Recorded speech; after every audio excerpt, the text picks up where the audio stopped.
All right, everybody. Tonight we have a couple of fine presenters showing off their super cool multiplayer VR game. It's an asynchronous VR game, which I'm sure they'll tell you all about. This is Zed and Santiago. Say hello, gentlemen. Hello, everybody. Hello, everyone. Zed, go ahead. Okay, so a lot of great presentations before us. I just want to acknowledge good job that everyone did before us and probably will do after us. And hopefully ours is okay. We just spent like 8 months last year and the first half of this year before the virus stuff took over, creating Flicker. I think you can see everything on the screen, hopefully. It's an asymmetric VR game, as Eric said, where one player is VR and another player, that's Santiago down in the other corner, can play on the same computer locally to create like a local multiplayer experience. Now, the idea behind this was really inspired by a couple of games online, like Dave-A-Go and Santiago. What was the one with the looking one? We had so many. We had so many that There's we a drew few. inspiration from. But It's like getting- there are a few for sure. Yeah, it's becoming a really popular genre now. I think it has a lot of potential for VR because, I mean, when we were building it, the idea was for a local experience where you have friends sitting on the couch or even just one-on-one, or if it's more than two-player game is also possible. And it's laughing, it's fun, it's taking turns with the headset. But now we have to use things like Parsect, which is a great little tool I found that lets Santiago play. We're not in the same home right now, so hopefully there's not too much lag, but I'm going to stop talking because I want to play. All right. Santiago, let's start us off. Okay. Yeah, so here we go. So I'm playing as a ghoul, and I am basically just... My goal is to find Zed and eat him. So here we go. I have all these paintings here that are basically function like as portals where I can traverse to and get into the house. One of the main things that we wanted to achieve with the game was to have like a very solid separation between how the VR player sees the game and how I, as the ghost, see the game. So we installed this filter as well. One of the main mechanics is to, as the ghoul, is that I can turn off lights. You can see the VR player over there. And yeah, so like that's one of the main mechanics. The other one is for me to hide, so I'm a little bit faster than the VR player as well. I can always go back into my main spawn point in a sense and go through all the paintings. Zed, do you want to say a little bit about your gameplay? Yeah, so I have this kind of telekinesis ability, which was a design decision that came from the fact that throwing in VR is hard. We tried, and I mean, I want to try more because there's some games I've played recently that do it really well. So I'd like to give that another try. And I don't want to get eaten. That's pretty much it. We'll get out of here. And these candles you see here, they protect me because I think on Santiago's screen you can... Oh my God, stop. No, slow down. You can see that there's like a wall for him. It's a wall of light he can't pass. So we had to find it's a wall of light. My item can't pass either. Oh, stop it. Yeah, and I can relight those, and that's how I stay alive. My actual main goal, though, and it's very scary. Hard to talk and play at the same time because I don't want to lose. This is for all the marbles. Is I have to burn all the paintings because, as he was showing you before, is that you? There's masks everywhere. I don't know if it's you or not. Oh my God. All of the paintings are access points into the mortal realm. And if I burn them all, and make sure he is in his realm when they're burned, I think I win. I mean, I've banished the ghoul back to his realm, and this was a really fun project. I learned a lot about VR development. I made some people sick subjected classmates and professors to weird experimental control schemes. And yeah, I don't even know how many. You go ahead. Yeah. So Sed was the programmer in the team, and I was the art director. And one of the issues that I found, like one of the problems that I wanted to solve with the art, just with the art overall, is how to utilize the items in more than one way. So rather than just filling up the space with objects and like things like we can throw and look at, I also try to add my stuff that. game. Hello? Oh, I should have showed it. No, I Yeah. totally Oh, no. forgot about it. Yeah. All right. So another thing that I wanted to solve is just to add spaces behind the objects that we use, or like for the ghoul to hide behind, on top of, beneath of, and sort of kind of solve the issue of like not being visible, right? Because that's kind of what you don't want to be visible as the ghoul. Meet me in the library. I don't know where you are right now, but you can demonstrate. Oh, there you are. Bit. Oh, hi. Yeah, so another thing that we added to as the visual aspect is, so you can see the house is upside down for the ghoul, and this also allows me to navigate the space in a way that is just different and would look awkward to the VR player. But yeah. Should I eat you? No, not yet. Oh, okay. Hold on. What are some of the challenges you encountered in trying to develop this sort of VR style game? So the main problem that we wanted to solve is to allow other people to play that might not have the VR headset at home, because like at this point VR is still kind of like a niche thing for a lot of people. Like it's still kind of expensive for a lot of people as well. So we wanted to just be able to have something that people can just switch out or just play separated. Like at this moment, I don't have a VR headset, so it's cool that I can still play my game that I created even if I'm far away and without a VR headset. Seth, go ahead. Yeah, like that's why I think this genre has a lot of potential. I call it a genre, but I don't know if that's the right word. But just the idea of making VR more inclusive and more play options. But some technical challenges, which like I faced, were definitely things like, hold on, let me set it up. I'm gonna just step through the wall, and now I'm outside the level. It's creepier out here, actually. It's dealing with stuff like this and trying to still make the game playable. I think you have to rely a lot on the kind of the social contract of you're playing a game. In a lot of ways, it feels like when you and your friends decide to play hide and seek or tag, like you know the rules.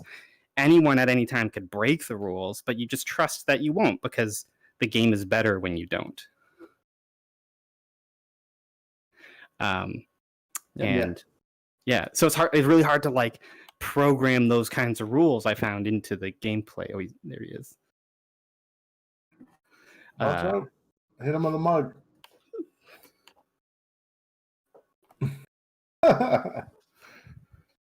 Terrifying gremlin. So if there's any other questions, please go ahead. Is it possible to see the Eric McQuiggan painting again at some point? Yeah, Santiago, just eat me and then we'll start a new game. Oh yeah, okay. Give me a second. Yeah. And then, hey. This is super cool. There's been a couple people in the chat talking about even just like that what you're doing where the ghoul is on the ceiling and that little visual trick in differentiation between the two. Also, holy shit, look at that. If you haven't seen Eric McQuiggan in a few years at Rectangles, this is exactly how he looks right now. Teaching all his classes out in Niagara like this. You see that in a lot of horror movies. I'm thinking of specifically The Exorcist 3. The one with, who's that guy that played the general in Doctor Strangelove? I can't remember his name, but he was in The Exorcist 3. Yeah. And there's a specific scene where there's just like an old lady suddenly like on the ceiling, like just sort of out of nowhere, because she's like possessed by the devil or whatever. Not the devil, but the demon that's in those movies. And yeah, it's a very effective It's a very effective trope. I think Hereditary does that as well, right? Can't remember. A few I other don't things. remember. How did this is super cool. So like, is this so you guys did this for like a school project, I think, right? Correct? Yeah, this was our final capstone project. We call it. Yeah. So what's next? Or is this like, are you guys done with this now? Do you want to keep poking away at it, or like what happens? Oh, did you get me? Yeah, well, we've talked a Okay. lot about it, and I think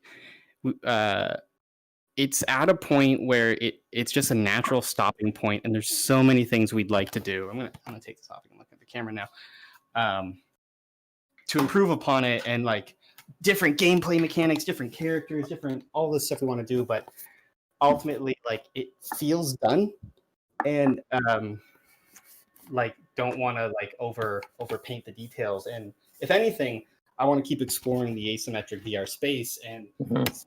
games are something I really enjoy, so that'll come into it. And there might be Right. like a spiritual successor or something similar to that, but Flickr is done. I have it on my itch page. It is buggy, but it is playable if anyone ever wanted to try it.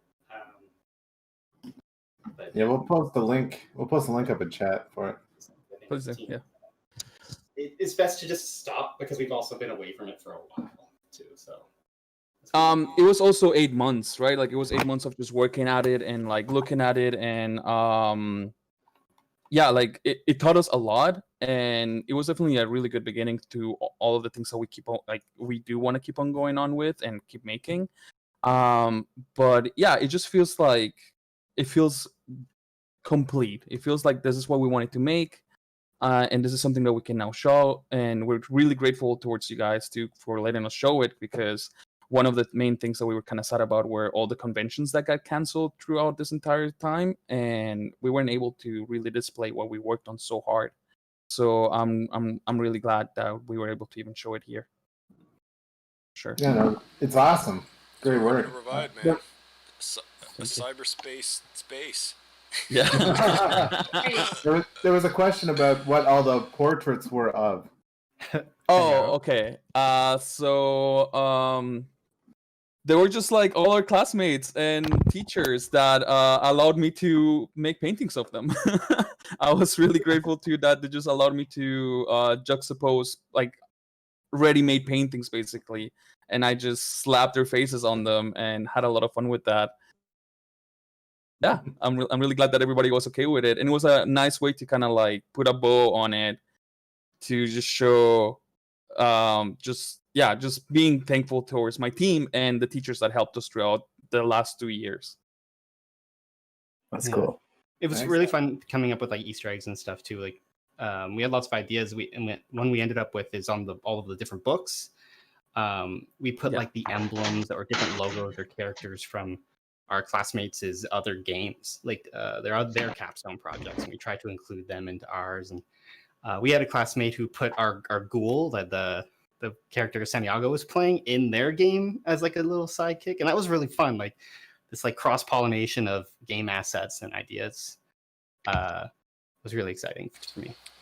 Somebody else in chat was asking if this was just a local multiplayer thing, or if you had any sort of like online like sort of multiplayer capability.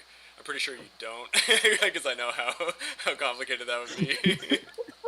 But we're playing online right now. Like Santiago We are, yeah. is in a Oh, nice. different house. Yeah, we are- And that's, Yeah, different house. I'll try to update the itch page with some instructions because it's just using the Parsec gaming Yeah. tool, which is kind of like Steam Remote Play for anything that's not on Steam. And it's smooth. I mean, like basically no lag. Yeah, seems good. Yeah. Yeah. Don't forget Cool. what I Yeah, said. and the multiplayer thing. Very early on, we decided to go against having more than one ghoul, just because there's so many cameras we were able to render. I think was one of the issues with that. So yeah. Jarosco asks, is there anything, any original ideas you had to cut due to the VR nature of the game?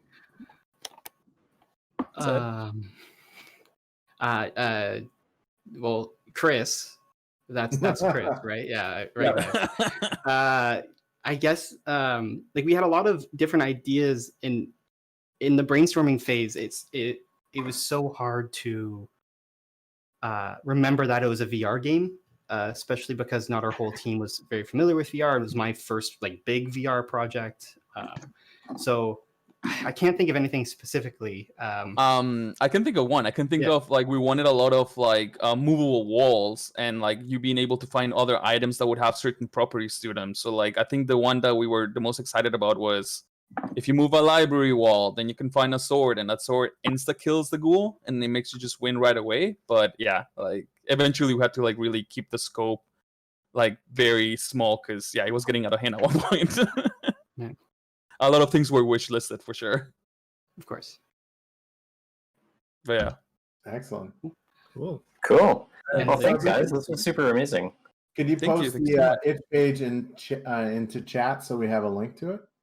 As soon as I turn off all Absolutely. of these recording screens, I'll get to it.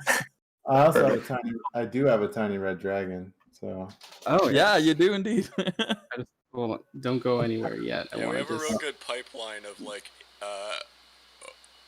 OBS instances and Discord instances and Twitch instances going on right now. Yeah. Streams all the way down. yep. Cool. All right, we're gonna take a quick 2-minute break, and we'll be back with some more presenters. Thank Yeah. you, Thank you so everyone. much. Thank you, everyone. Thanks for having us. Yeah, thanks, folks. Bye.